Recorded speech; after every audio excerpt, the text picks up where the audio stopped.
Hi guys, just want to pop in and talk to you a little bit about what I'm doing. So I mentioned all my beautiful golden fluid colors. This was, like I had said in the text there, MelyD inspired. She did a series of golden fluid cloud pour paintings years ago that were just really cool. I've been wanting to try something like this for a long time.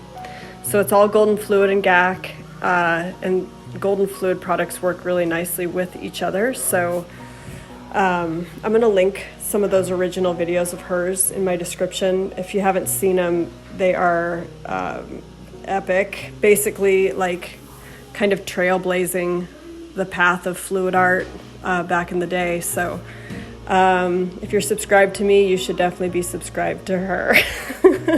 So yes, I hope you're enjoying these. The second one here is not my favorite, but I thought I'd show it to you in the same video. And then the third one, I thought I was filming, but I wasn't. So I showed you just the wet results of the painting. And it was a very similar technique to the very first painting that I did.